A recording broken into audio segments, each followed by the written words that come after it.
It's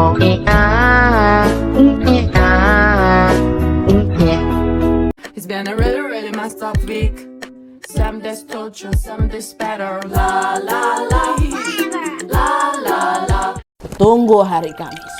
Hari Kamis. Nah, setelah ngomong itu pingsan langsung Kirana, Wak. Mendengar ancaman dari sosok itu, mereka semua sekeluarga langsung dilanda ketakutan lah kan. Hah, hari Kamis. Hai, wassalamualaikum warahmatullahi wabarakatuh. Terima kasih sudah klik video ini. Oke, jadi di malam Jumat ini seperti biasa aku akan membawakan satu kisah. Bukan malam Jumat, ding. Malam Minggu ya. Bukan malam Minggu lah. Hari Minggu malam. Nah, iya gak sih? Malam apa sih hari ini? Oke lah, di malam ini lah pokoknya. Aku akan kembali lagi membawakan kisah horor spesial Nusantara part 181. Sesuai urutannya, Wak, malam ini tiba giliran KHW Nusantara dari Provinsi Papua. Nah, setelah kemarin kita membahas tentang kisah horor yang dialami seorang dokter gigi yang melakukan praktek dengan menggunakan gigi jenazah, malam ini aku akan menceritakan kisah yang tidak kalah menyeramkan, yaitu tentang teror arwah penasaran yang berkali-kali merasuki jiwa sepupunya Wawa kita ini. Dan konon katanya arwah ini tuh memang sudah lama mencari-cari sesuatu yang sangat berharga, Wak. Tapi sayangnya sesuatu itu tidak kunjung ketemu juga sampai hidupnya berakhir dengan sangat tragis. Nah, penasaran gimana kisah selengkapnya? Jadi tanpa berlama-lama kita langsung masuk aja ke ceritanya ya. Check it out.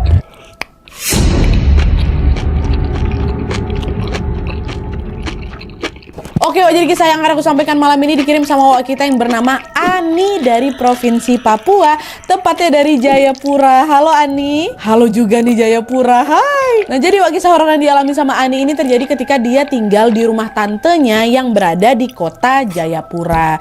Dan sebelumnya Wak, Ani dan keluarga intinya Ani ini tinggal di sebuah distrik atau sebuah desa yang masih berada di wilayah Jayapura juga.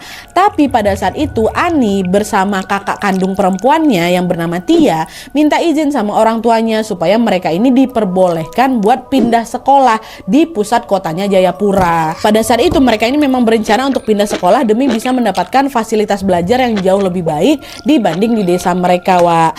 Dan ternyata permintaan baik itu pun juga disetujui sama ayahnya Ani dan Tia. Tapi dengan syarat mereka berdua harus tinggal di rumah salah satu saudara mereka yang bernama Tante Ian. Kalian gak boleh ngekos, kalian hanya boleh tinggal di rumah Tante Ian. Pada saat itu ya wajar lah sang ayah ini merasa bahwa anak-anak mereka ini akan lebih aman apabila tinggal di rumah saudara. Jadi bisa dipantau lah gitu kan. Mereka pun setuju, iya papa, nggak apa-apa. Dah tuh, pada pergantian tahun ajaran baru mereka berdua pun pindahlah ke Jayapura dan mulai tinggal di rumahnya Tante Ian. Nah, di rumahnya Tante Ian ini, Wak, ternyata suasananya juga ramai, banyak yang tinggal di sana. Pada saat itu rumahnya Tante Ian ini dihuni oleh 8 orang anggota keluarga. Ingat ya, ini semuanya berkaitan ya, Wak. Pertama ada Tante Ian, kedua Om Iwan, ini suaminya Tante Ian. Ketiga Kak Tama. Kak Tama ini anak sulung dari Tante Ian sama Om Iwan. Terus yang keempat ada Putra. Putra ini anaknya Kak Tama, which is cucunya Tante Ian. Ya, berarti ponakannya Wawa kita.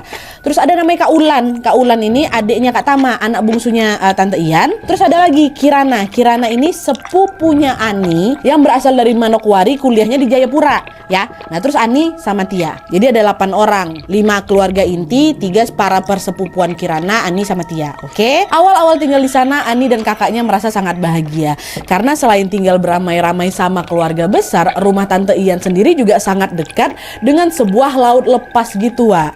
Dan yang lebih menariknya lagi, rumahnya Tante Ian ini merupakan rumah apung. Rumah yang berdiri di tepi laut, di atas laut gitu loh. Tapi jangan bayangin lautnya wah kencang kali macam pantai selatan, wah yang curam gitu. Enggak, laut ini macam ya laut perairan yang dangkal gitu lah, sehingga banyak sekali warga yang memang membangun rumah mereka di atas air-air ini hingga menjadi sebuah perkampungan gitu, namanya rumah apung. Nah, terus di bagian ujung perkampungan rumah apung ini ada tuh sebuah jembatan kayu yang menghubungkan rumah-rumah warga dengan lautan lepas. Bukan ya macam jembatan sih itu, Wak. Jadi kayak ini laut nih, nah ini jembatan ini. Nah, bisa loncat, nah gitulah. Dan memang, Wak, setiap sore hari si jembatan ini selalu ramai dikunjungi oleh anak-anak kampung buat mandi, buat berenang-berenang di perairan yang memang ada di bawahnya. Jadi melalui jembatan kayu itu mereka bisa langsung terjun ke laut. Bisa kebayang ya. Nah, oke. Nah, pemandangan alam dari jembatan itu juga betul-betul terlihat sangat mempesona, Wak. Apalagi kalau udah menjelang matahari terbenam, nah dia makin cantik lagi pemandangan di sana. Masya Allah, bisa kubayangkan dari sini. Makanya itulah, Wak, Adi, Tia sama Kirana sepupunya dari Manokwari yang kuliah juga di Jayapura ini sering sekali meluangkan waktu untuk duduk-duduk di jembatan itu bersama dengan anak-anak kampung lainnya. Pada awalnya semuanya berjalan baik-baik aja, Wak. Tapi pada suatu hari mulailah terjadi sebuah peristiwa mistis yang membuat Ani dan seluruh anak-anak kampung itu berhenti main di jembatan itu. Kenapa? Masuk. Nah, jadi ceritanya, Wak, pada suatu malam Ani, Kak Ulan, anak bungsunya Tante Ian, sama Kirana, sepupunya ini baru saja selesai sholat berjamaah bertiga di kamarnya Kak Ulan yang berada di lantai 2. By the way, rumah Tante Ian ini lantai 2, Wak, ya. Nah, pas lagi melipat mukena, tiba-tiba Ani dengar ada suara tangisan perempuan. Suara apa itu, kata si Ani kan. Nah, nggak lama kemudian Ani menyadari kalau ternyata suara tangisan itu adalah suaranya Kak Kirana yang masih dalam posisi tahiyat, masih duduk gitu sambil menutup wajahnya dengan kedua tangannya, jadi macam orang lagi berdoa gitu, tapi nangis. Nah, kayak gitu. Nah, Ani yang nengok hal itu langsung berbisik ke Kak Ulan. Dia bilang, Kak, itu Kak Kirana kalau doa sampai nangis kayak gitu ya, Masya Allah. Kata siapa? Kata si Ani ini kan. Terkagum-kagum Ani nengok Kirana kayak gitu, Wak. Nah, tapi rupanya Kak Ulan tidak berpikir yang sama seperti apa yang dipikirkan sama Ani. Secara tiba-tiba Kak Ulan ini justru langsung dia berlari keluar kamar, dia berteriak manggil mamanya, manggil Tante Ian, Mama cepat kesini, tengok Kirana ini Mama, katanya gitu. Dengar hal itu Ani langsung bingung kan, kenapa pula manggil Mama? Aku cuma bilang Kak Kirana nangis sambil doa loh. Dan kebingungan itu juga semakin bertambah ketika Kak Ulan ini dan juga Tante Ian masuklah ke dalam kamar dengan wajah yang dua-duanya panik. Tante Ian datang langsung jongkok gitu di depannya Kak Kirana itu, yang memang masih menutupi wajahnya sambil menangis kan. Jongkok Tante Ian tuh. Dan di saat yang bersamaan mereka juga menyadari bahwa suara tangisan Kirana ini terdengar makin kencang lagi dan makin menyayat hati. Tau gak sih, tangisan orang yang kayak sedih kali Nadia, kayak gitu suaranya gitu. Karena penasaran, Tante Ian pun ditariknya lah tangan Kak Kirana yang di sini nih, ditariknya. Dan tepat saat itulah, Wak, mereka semua dibuat terheran karena Kak Kirana ini menangis terseduh-seduh tadi kan. Tapi waktu tangannya dibuka, Wak, dia ngapain? Gitu, senyum lebar dia. Nah, menyadari keanehan itu, Tante Ian langsung nanya, ada apa Kirana, kamu kenapa? Katanya kan. Mendengar pertanyaan itu, bukannya menjawab, Wak, Kirana ini justru menyeringai, dia sambil melotot ke arahnya Tante Ian tuh. Dan pada saat itu juga mereka bertiga langsung mendapati bahwa matanya Kirana berubah jadi merah, macam merah gitu loh, serta kuku-kuku tangannya dia pucat semuanya. Kenapa nih? Kirana belum sempat mencerna keanehan itu, mereka kembali dibuat terkaget karena Kirana ini tiba-tiba menangis sambil merangkak menuju ke arah tempat jemuran mereka gitu. Dan di tengah tangisan itu si Kirana sambil ngomong gini, Adek gitu. Refleks Ani, Ulan sama Tante Ian pun ngikuti lah arahnya Kak Kirana yang lagi ngerangkak ini kan. Masih berbalut mukena tuh Nadia. Nah, kami ikutin dari belakang. Dan di saat yang bersamaan Om Ian, suaminya Om Iwan, tantenya Om Iwan, suaminya Tante Ian ini rupanya paham nih apa yang sedang terjadi sama Kirana. Om Iwan sudah menduga kalau Kirana ini kesurupan. Nah, tanpa berlama-lama Om Ian pun langsunglah naik ke lantai 2 dengan membawa sebotol air gitu. Dipercikannya lah air itu tepat di wajahnya Kirana, Wak. Dan ternyata percikan air itu pun makin bikin Kirana meronta-ronta lagi marahnya. Wah, macam kesakitan gitu dia. Nah, melihat kejadian ini, Ani sama Kak Ulan pun langsung lah itu pegangnya badannya si Kirana kan supaya nggak berontak lagi. Dan tidak lama kemudian tiba-tiba Kirana ini bilang gini, pergi kalian semua, aku tidak butuh kalian, aku cuma mau adek, katanya. Dan suara itu lalu diikuti dengan sebuah tangisan histeris, Wak. Wah, pokoknya heboh lah. Dan setelah beberapa menit menangis, Kirana tiba-tiba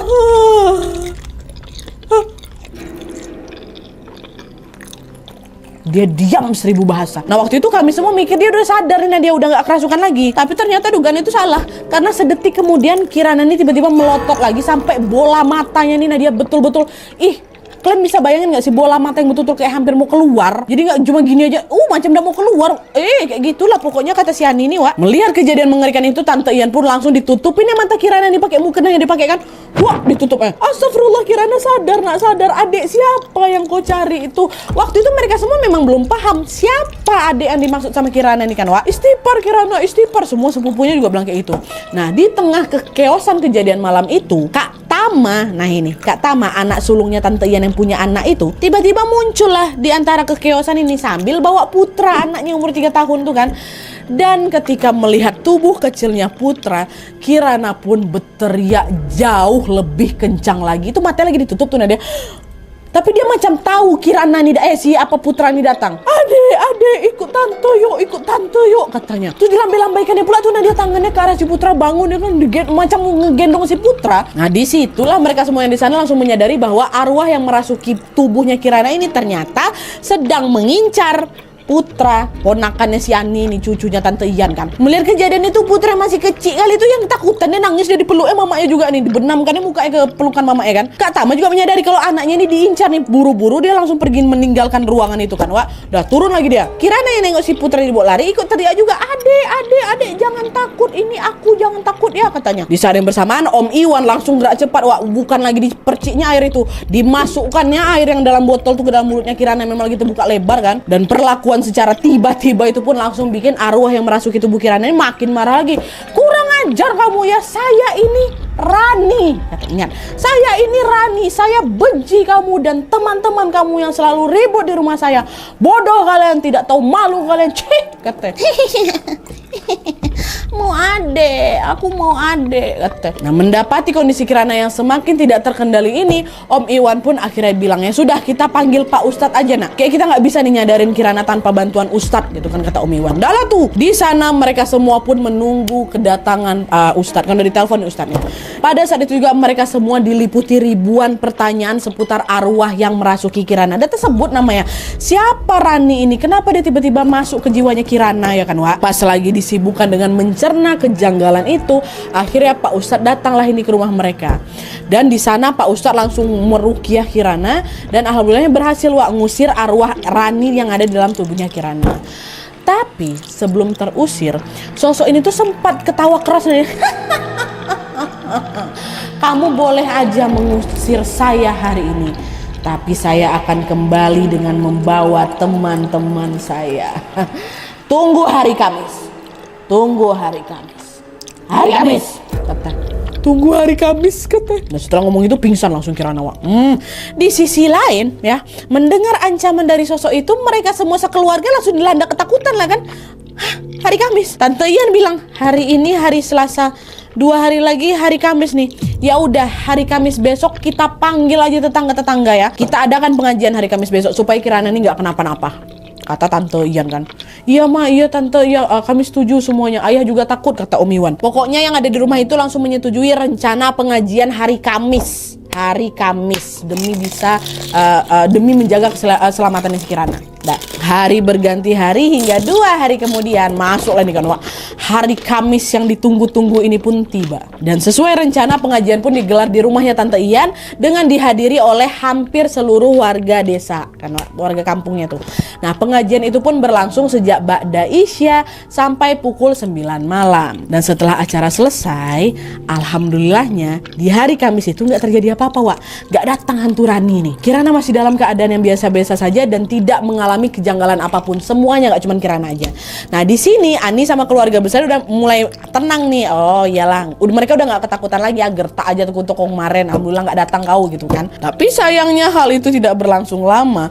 Memang hari Kamis itu dia nggak datang, Nat. Tapi pas hari Kamis minggu depan, sosok tadi menepati janjinya. Di saat itu Kirana, Nat, kembali mengalami kerasukan yang jauh-jauh lebih ekstrim lagi. Hari ini memang gak datang, minggu depan datang dia. Nah jadi Wak, pada hari Kamis minggu depannya ini, Ani ini ceritanya lagi melaksanakan sholat witir di ruang tamu yang memang berada di lantai 1.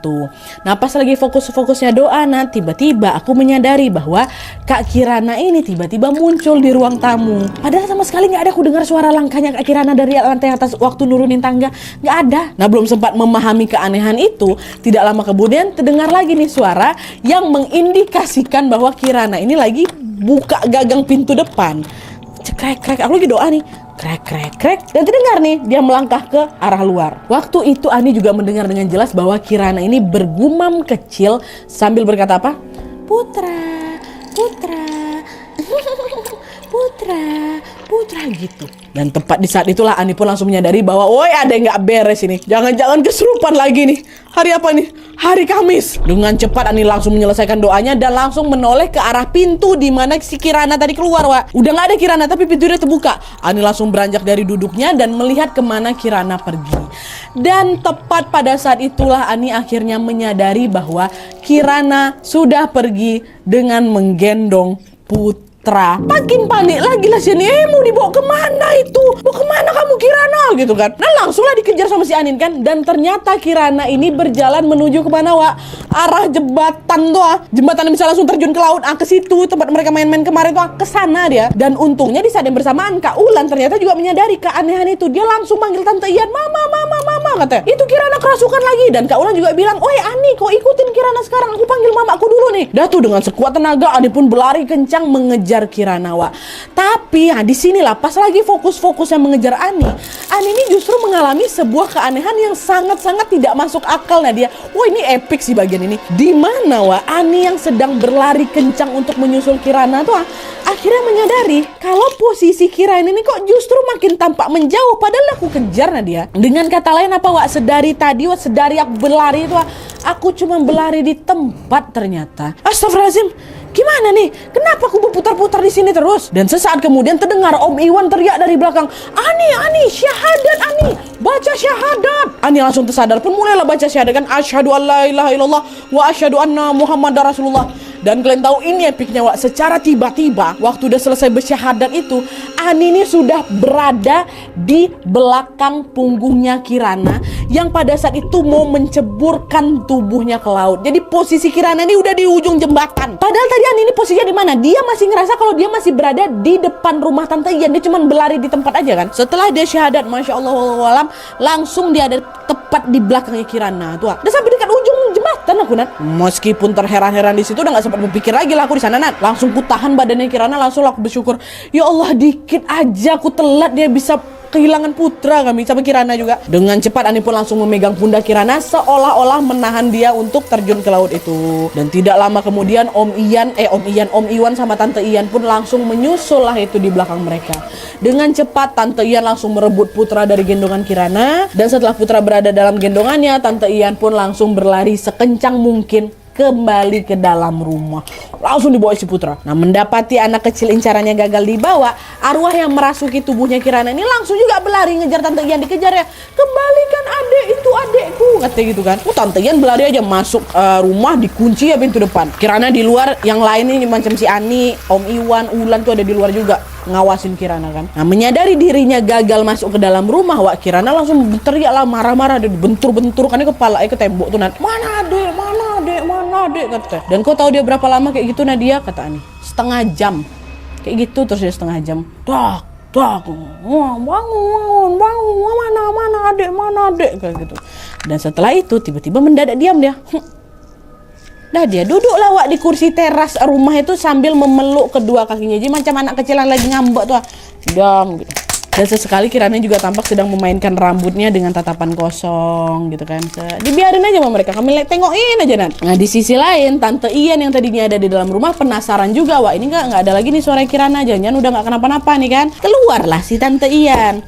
Tapi ternyata dugaan itu salah lah, orang siapa yang masih kerasukan kok. Ketika menyadari Tante Ian berada di sampingnya, sosok yang merasuki Kirana ini pun langsung bilang, saya mau adek, apa tidak boleh? Tapi kalau ini suaranya itu lawak sehalus itu, memang nggak marah-marah, nggak mencak-mencak macam sebelum-sebelumnya. Mendengar hal itu, Tante Ian pun menghela nafas panjang sambil berkata, tidak bisa, kamu bukan ibunya.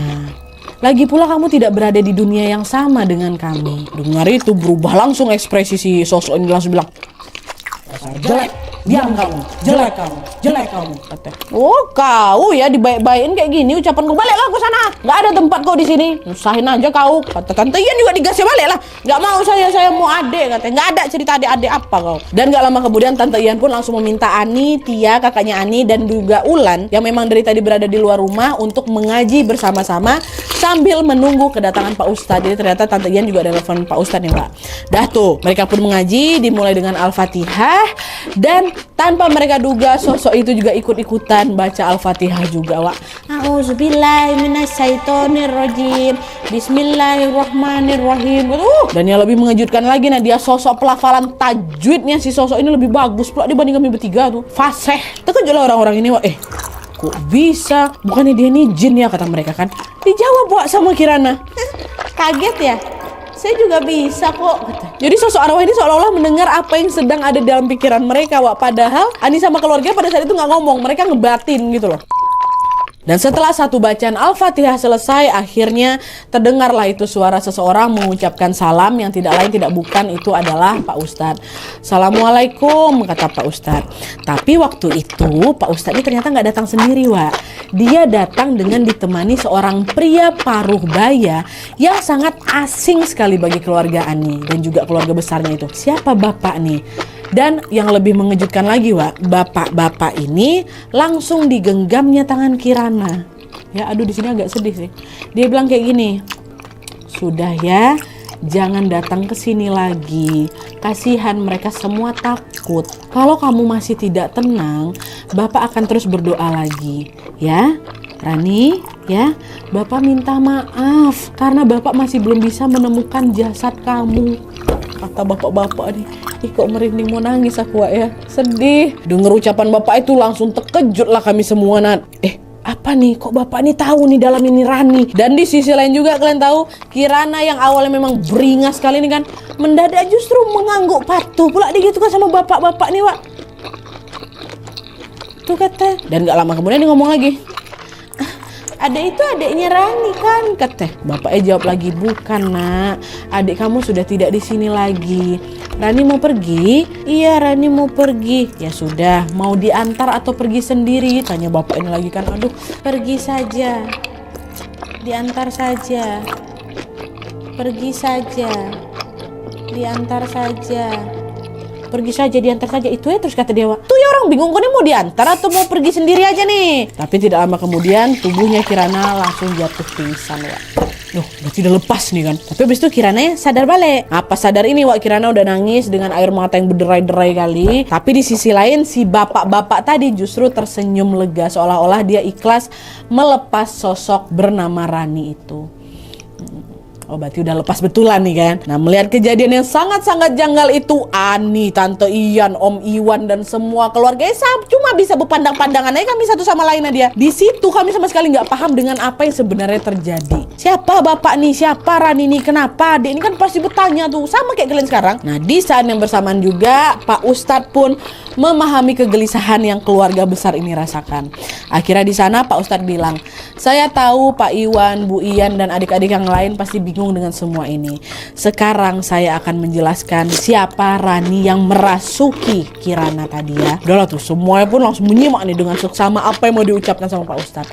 Nah, dari situlah akhirnya terungkap, Wak, bahwa ternyata bapak-bapak paruh baya yang datang bersama Pak Ustadz ini, kita sebut aja lah namanya Pak Ale. Pak Ale ini adalah bapaknya Rani, dan mereka dulu pernah tinggal di kampung sebelah kampungnya Tante Ian bersama dengan keluarga kecilnya mereka. Tapi tidak lama kemudian Pak Ale ini diketahui bercerai sama istrinya. Pada saat itu istrinya ini pergi bawa anak bungsu mereka yang waktu itu usianya sekitaran putra juga, 3-4 tahun. Sedangkan Pak Ale tinggal bersama Rani yang juga merupakan anak sulungnya, 2 anak mereka, Wak. Dan setelah ditinggalkan oleh ibu dan anaknya, Rani ini ternyata semacam menderita depresi berat gitu. Dia nggak rela terpisah sama ibu sama adeknya, terutama sama adeknya, Wak. Sejak saat itulah Rani ini terus mencari-cari keberadaan adik kecilnya ini yang memang sangat dia sayangi. Sampailah pada suatu hari Rani ini tiba-tiba menghilang kayak gitu. Ini di masa hidupnya nih, Wak, ya. Nah, mendapati kalau anak perempuan satu-satunya ini menghilang, Pak Ale pun langsunglah mencari anaknya kemana-mana kan.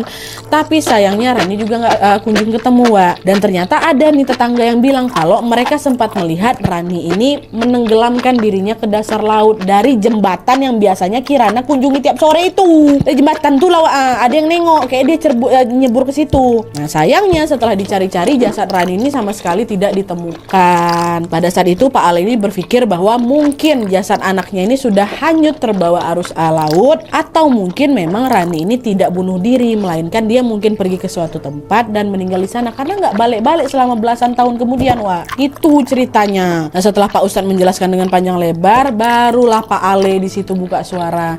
Saya mohon maaf sekali karena anak saya kalian jadi mengalami hal ini. Pak Ale ngomong kayak gitu sambil meleleh air mata dia. Nah, dia ikut lama kami menangis sedih nengoknya. Dan di sisi lain setelah mendengarkan penjelasan itu, kami juga sama seluruh keluargaku langsung ngerasa iba lah, langsung kasihan, langsung tersentuh lah kan. Pak Iwan juga langsung bilang, udah Bapak nggak apa-apa, kami paham kok apa yang Bapak rasakan. Walaupun sebelumnya kami kesal juga Kirana digitukan sama sosok ini, tapi ternyata sedih bah ceritanya. Dan setelah menceritakan fakta di balik sosoknya Rani ini, Pak Ale dan Pak Ustadz pun langsung berpamitan pulang.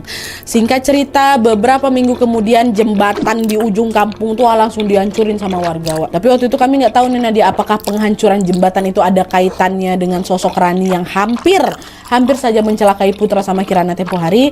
Tapi yang jelas sejak saat itu Ani dan keluarganya berusaha betul-betul melupakan kejadian yang cukup traumatis itu. Iyalah pasti ya. Untung selamat Putra sama Kirana tuh.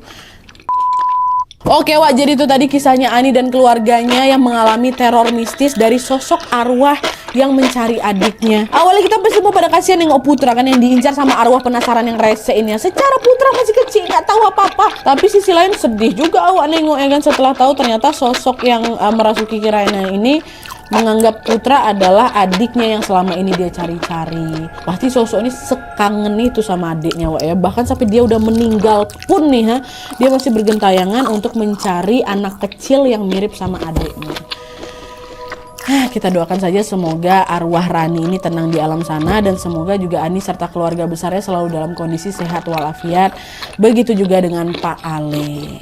Amin ya rabbal alamin. Oke Wak, jadi sekian dulu videonya. Terima kasih banyak yang sudah menonton. Kalau kalian suka video ini, klik like-nya. Jangan lupa komen di bawah tidak ada, dan saran-saran untuk video selanjutnya.